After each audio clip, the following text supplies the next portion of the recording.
अस्सलाम वालेकुम मेरे सादा से पाकिस्तानियों। मेरा नाम रेहान तारिक है और आप मेरा यूट्यूब चैनल और फेसबुक पेज देख रहे हैं। Pakistan Tehreek Insaf chief justice of Pakistan justice Umar Bandial के साथ इजहार यकजहती के लिए आज रैली निकाल रही है और इस रैली की क़यादत इमरान खान कर रहा है। इमरान खान ने पहले भी कह रखा है कि हफ्ते की शाम 5:30 बजे आप अपने गली मोहल्लों में निकलें और चीफ जस्टिस उमर बंदयाल के साथ इजहार यकजहती करें।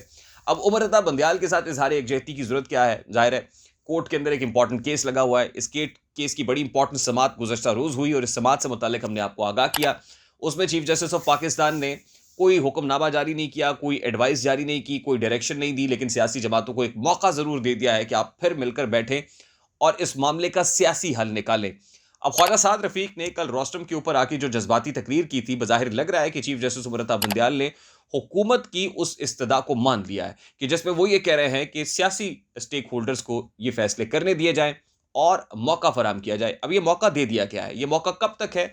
साथ साथ वो ये भी कह रहे हैं कि 14 मई का जो हुक्मनामा है वो बरकरार है और अदालत आईनी तौर पर अपने हुक्मनामे की जो पहरेदारी है वो भी करेगी और आईनी अगर इकदाम हमें उठाना पड़ा तो हम वो भी करेंगे। यानी एक तरफ धमकी भी लगा रही है कि हुकूमत पर तौहीन अदालत भी लग सकती है, लेकिन दूसरी तरफ मौका भी दे रही है, रिस्ट्रेंट का मुजाहरा भी कर रही है, सब्र का दामन भी हाथ से नहीं छोड़ रही है। वो कह रहे हैं हम गुस्सा भी नहीं कर रहे, हम तो बहुत होम्योपैथिक है, अगर हम गुस्सा करने लगेंगे तो फिर हमारे फैसले हमारे ऑर्डर्स के ऊपर झलकेंगे।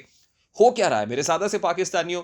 बात सिर्फ इतनी सी है कि तहरीक इंसाफ को एक आखिरी मौका दिया गया है और आखिरी मौका इसलिए है कि अगर वो अपनी बात मनवाना चाहते हैं, यानी वो ये चाहते हैं कि फ्यूचर में जो फैसले हैं उनके अंदर पाकिस्तान तहरीक इंसाफ का भी कोई इनपुट हो, तो उनके पास आखिरी मौका है। कैसा इनपुट? अब आप सवाल करेंगे कि किस इनपुट की बात कर रहे हैं।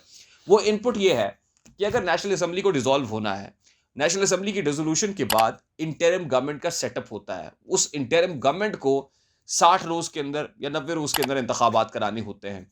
अब उस इंटरिम गवर्नमेंट का बड़ा रोल होता है। उसमें प्राइम मिनिस्टर कौन होगा, उसकी कैबिनेट में कौन कौन होगा, इलेक्शंस वो कैसे कराएंगे। इंटरिम गवर्नमेंट की रिस्पॉन्सिबिलिटी ये होती है कि मुल्क में साफ शफाफ इंतखाबात हो सकें, स्मूथ ट्रांजिशन ऑफ पावर हो सके।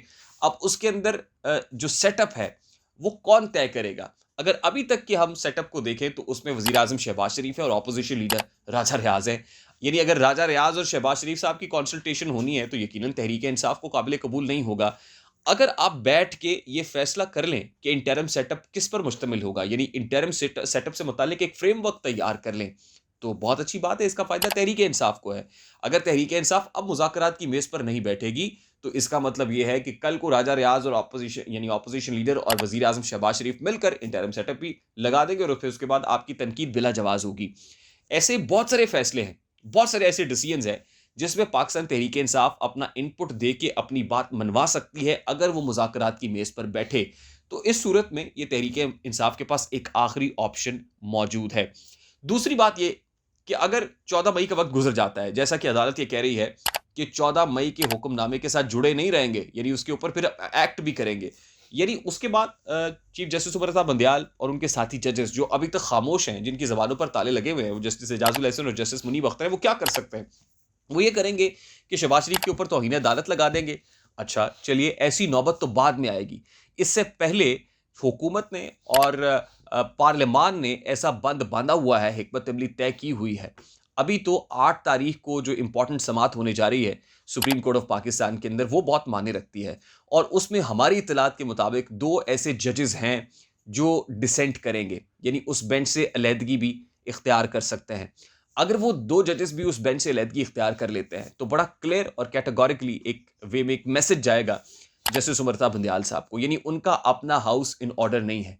और फिर क्या होगा? जस्टिस काजी फायज ईसा एक बेंच कॉन्स्टिट्यूट करेंगे उसी प्रैक्टिस एंड प्रोसीजर बिल के तहत जिसको हुकूमत ने मनवा लिया, जिसका गजट नोटिफिकेशन भी इशू हो गया। और फिर उस बेंच को तश्कील देने के बाद जस्टिस उमर बंदयाल के खिलाफ क्या फैसला हो सकता है, क्या मिसकंडक्ट की कार्रवाई हो सकती है, और अभी तक जिन रेफरेंसेस को टेकअप नहीं किया गया उमर बंदयाल साहब की तरफ से ये कह के कि ये फैसला तो एसजीएसी करेगी, तो वही सुप्रीम जुडिशल काउंसिल फिर फैसला करेगी, मिसकंडक्ट की कार्रवाई होगी और उमर बंदयाल साहब को घर जाना पड़ेगा। ना सिर्फ ये कि उमर बंदयाल बल्कि उनके अंदर जस्टिस मज़ाहिर अली अकबर नकवी भी शामिल है और 1-2 जजेस और भी शामिल है जिनके ऊपर नजला गिर सकता है। और उमर बंदयाल साहब को ये पिक्चर क्लियर कर दी गई है, खास तौर पे उस मीटिंग के अंदर जिसके अंदर डीजीएमआई मौजूद थे, डीजी आईएसआई मौजूद थे, सेक्रेटरी डिफेंस मौजूद थे, 3 आला अफसरान जो इस्टेब्लिशमेंट की हमारी फौजी क़यादत के 3 आला अफसरान मौजूद थे। उसके अंदर बड़ा कैटेगोरिकली वो कहते हैं ना, खोल कर आंखें मेरे आईना गुफ्तार में, आने वाले दौर की धुंधली सी एक तस्वीर देख, तो अब आपको अंदाजा हो रहा होगा कि आज इमरान खान साहब ने चीफ जस्टिस उमर बंदयाल से इजहार यकजहती के लिए रैली क्यों निकाली है। इसका मतलब ये है कि उमर बंदयाल और उनके जो जजेस हैं, हम ख्याल जजेस हैं, वो बड़ा बैकफुट पे महसूस कर रहे हैं, इस वक्त दिल हार के बैठे हुए हैं, क्योंकि उनको वो तस्वीर दिखा दी गई है कि आने वाले दौर की धुंधली सी एक तस्वीर क्या है, उसमें क्या होने जा रहा है, उसमें आप घर जाएंगे या शहबाज शरीफ घर जाएंगे।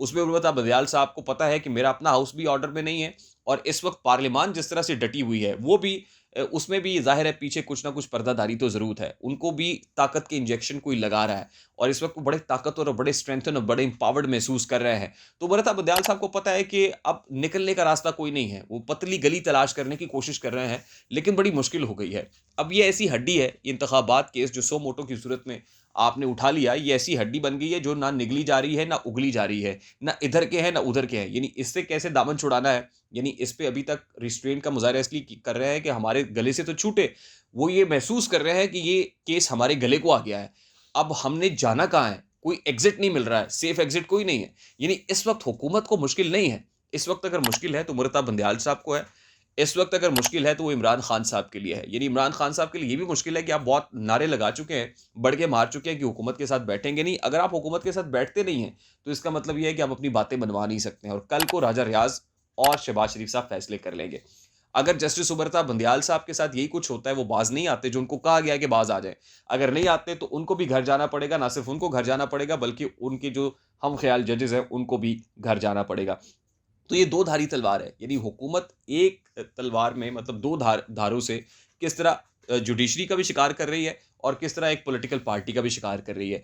तो आने वाले दिनों में यानी अगर ये 2-3 रोज जो बड़े क्रूशल है, यानी 48 घंटे आप समझ लीजिए बड़े क्रूशल है, अगर पाकिस्तान तहरीक इंसाफ इसमें कोई डिसीजन नहीं लेती, डिसाइड नहीं करती, हुकूमत के साथ नहीं बैठती और यूं ही बढ़ के मारती रहती है, तो पाकिस्तान तहरीक इंसाफ का फ्यूचर बड़ा वेग दिखाई दे रहा है, फिर बहुत प्रॉब्लम, यानी बहुत देर हो जाएगी।